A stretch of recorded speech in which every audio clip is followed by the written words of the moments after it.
اب ایک بات اور جو سمجھنی ہے وہ یہ ہے کہ ایمان میں کمی بیشی ہوتی ہے، ایمان میں کمی اور زیادتی ہوتی ہے. یعنی جو ہم اللہ تعالیٰ پہ ایمان رکھ رہے ہیں، یقین رکھ رہے ہیں، اللہ کے احکام پہ یقین رکھ رہے ہیں، نبی صلی اللہ علیہ وسلم کی رسالت پہ جو یقین ہے ہمارا، تو اس میں کمی اور بیشی بھی ہوتی ہے. اس کی مثال بتا رہے ہیں کئی طرح سے. ایک تو دل سے جیسے اقرار کرنا ہے، تو دل سے ماننا جو ہے نا اس میں بھی کمی بیشی ہوتی ہے. کیسے؟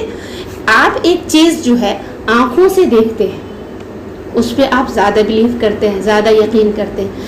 آپ کے پاس ایک انسان نے آ کر بتایا، اس پہ تھوڑا کم یقین ہے. آپ کے پاس دو لوگوں نے آ کر بتایا، تو ایک لوگ نے جو آ کے بتایا اس سے زیادہ یقین ہے اس انسان پہ جو دو لوگ ہیں یا جو زیادہ لوگ ہیں. تو جس طرح سے ہم دنیا میں بھی کوئی مطلب دل کا کہ یقین کا الگ الگ درجہ ہے، الگ الگ اس کا وہ ہے، کیا کہتے ہیں، لیول ہے، ٹھیک ہے. اسی طرح سے یہ جو ایمان ہے اس میں بھی دل سے یقین کرنے میں الگ الگ اس کے مراتب ہوں گے، الگ الگ لیول ہوں گے. سمجھ میں آ گئی؟ یہ بات کلیئر ہو گئی. اب اس کی قرآن کریم سے اس کی مثال ہے. ابراہیم علیہ السلام سے کہا گیا اولم تؤمن، انہوں نے پوچھا، ابراہیم علیہ السلام نے پوچھا اللہ تبارک و تعالیٰ سے کہ اے اللہ کیف تحیی الموتى، کہ تو مردوں کو کیسے زندہ کرتا ہے. ٹھیک ہے، تو اللہ تبارک و تعالیٰ نے کہا اولم تؤمن، کیا تمہیں یقین نہیں ہے کہ میں مردوں کو زندہ کرتا ہوں؟ ٹھیک ہے، کیا تم کو اس بات پہ یقین نہیں ہے؟ تو تو ابراہیم علیہ السلام نے کہا کیوں نہیں، بلا ولکن لیطمئن قلبی، انہوں نے کہا کہ کیوں نہیں، لیکن میں اپنے دل کا اطمینان چاہتا ہوں.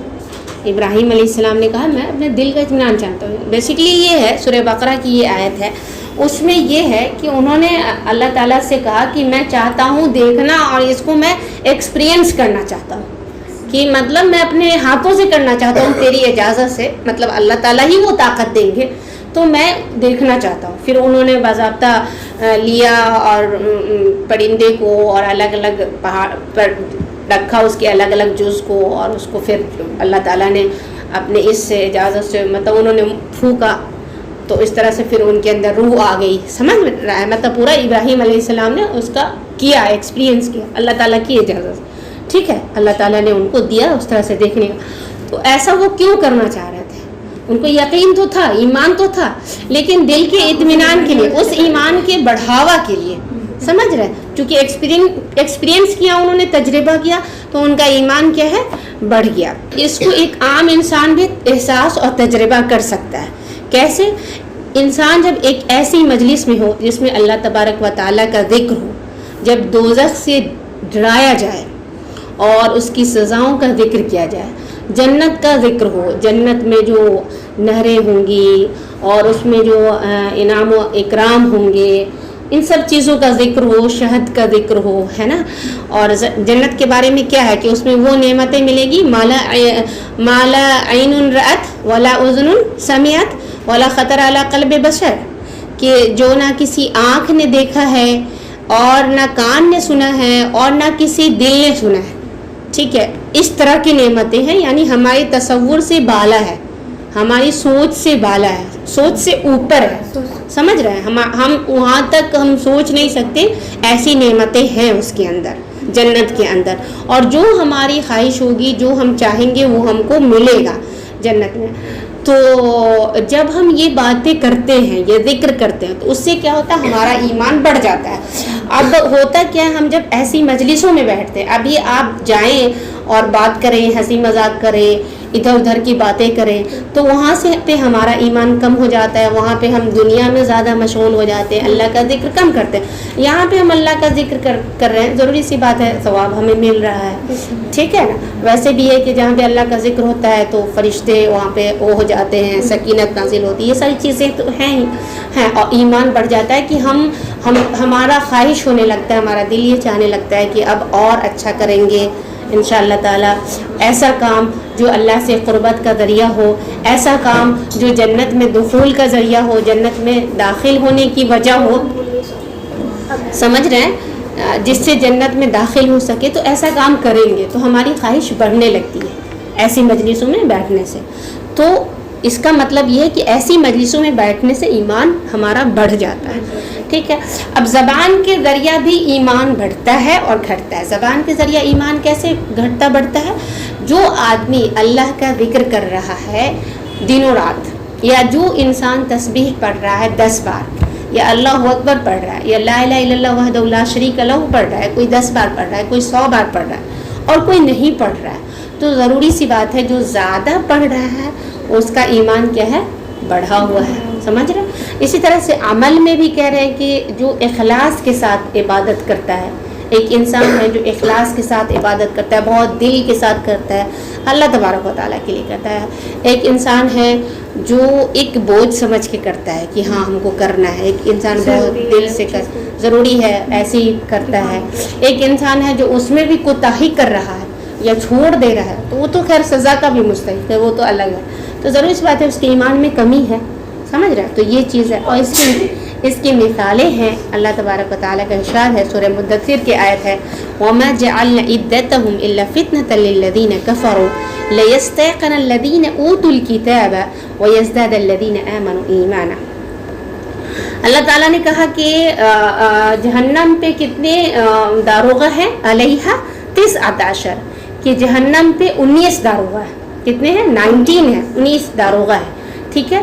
تو جو کفار تھے، مکہ کے کفار تھے، ٹھیک ہے، 19 داروغہ جہنم پہ مقرر ہیں. تو جو کفار تھے انہوں نے کہا کہ 19 داروغہ کہاں زیادہ ہوئے، کیا ہم لوگ کافی نہیں ہو جائیں گے، سب سے لڑ لیں گے؟ سمجھ رہے ہو؟ لڑ کے نکل جائیں گے. انہوں نے یہ کہا. تو اللہ نے کہا کہ ان کی تعداد تو کافروں کے لیے آزمائش کے لیے ہے. یعنی ان کی تعداد جو ہے، ان کی جو گنتی ہے 19، وہ کافروں کی آزمائش کے لیے ہے. لیکن یہ جان لے کہ اللہ کا لشکر بہت زیادہ ہے، اللہ کی فوج بہت زیادہ ہے. وہاں پہ تو 19 ہے، لیکن بخاری کی روایت ہے کہ جیسے خانہ کعبہ ہے، ٹھیک ہے، بیت اللہ خانہ کعبہ ہے یہاں، ویسے ہی آسمان میں بیت معمور ہے. کیا ہے؟ بیت معمور ہے. اس میں ہر دن 70,000 فرشتے طواف کرتے ہیں.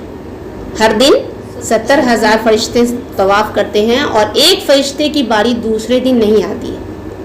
ایک فرشتے کی باری دوسرے. تو کتنے فرشتے ہوں گے؟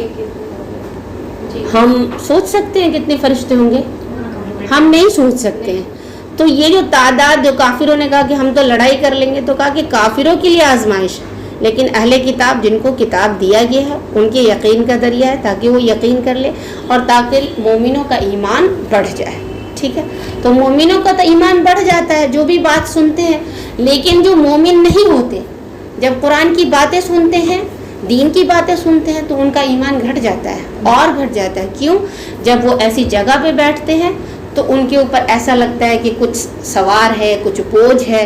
سمجھ رہے ہیں؟ ان کا دل اس سے مطمئن نہیں ہوتا، تو ان کو لگتا ہے کہ بوجھ ہے، تو وہ چیزیں نہیں جاتی ہے. تو ایک چیز، ایک جو نالج پہلے سے نہیں تھی اور ایک نالج دی گئی اور اس سے وہ دور ہو گئے، اور تو مزید ان کے ایمان میں کمی ہوئی. سمجھ میں آ رہی بات؟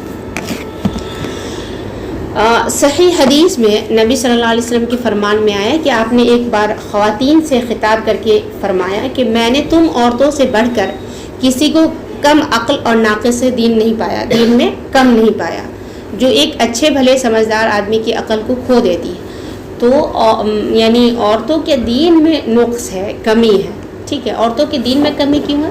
اس لیے کہ عورتوں کی شرعی عذر کی بنا پر، سمجھ رہے ہیں، جو یہ ہر مہینے میں عورتیں نماز نہیں پڑھتی ہیں یا روزے نہیں رکھتی ہیں رمضان میں، تو اس کی وجہ سے ان کے دین میں کمی ہے. ضروری سی بات ہے، ایک انسان جو 30 دن نماز پڑھ رہا ہے اور ہم 30 دن نہیں پڑھ رہے نماز، 21 یا 22 یا 23 ایسے کر کے پڑھ رہے ہیں نماز، تو ہمارے دین میں کمی ہے. ٹھیک ہے.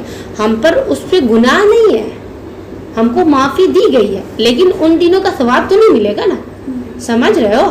ان دنوں کا ثواب. ایک آدمی جو جہاد پہ جاتا ہے، ایک آدمی جس کا پیر ٹوٹا ہے، معذور ہے، ٹھیک ہے، وہ نہیں جا رہا ہے، تو دونوں کو سیم ثواب تو نہیں ملے گا. ٹھیک ہے. وہ اگر اس کی نیت ہے جانے کی، ٹھیک ہے، تو اس نیت کے حساب سے اللہ تعالیٰ اس کو ثواب دے گا. ایک انسان ہے جس کی بالکل نیت نہیں ہے، ایک انسان ہے جس کی نیت ہے، تو اس کے مطابق اللہ تعالیٰ اس کو ثواب دے سکتا ہے. لیکن اللہ کو ثواب دینے میں کمی نہیں ہے. اللہ تعالیٰ انسان کی نیت کے حساب سے جس کو جو چاہے دے دیتا ہے، لیکن ایک انسان جو پورا کوشش کر رہا ہے، جو جہاد پہ جا رہا ہے، تو دونوں کو تو سیم ثواب نہیں ملے گا نا. تو اس چیز کو سمجھنے کی ضرورت ہے. تو یہ ایمان میں کمی زیادتی کو بتا رہا ہے کہ ان ایام میں ہمارے ایمان میں کمی ہو جاتی ہے جب ہمیں. اور اب ہم لوگ اس کو دیکھ بھی سکتے ہیں، جو ہم پابندی کے ساتھ نماز پڑھتے ہیں اور ہم ہمارے اندر کتنا خوشی اور نشاط ہوتا ہے، کتنا دل لگتا ہے.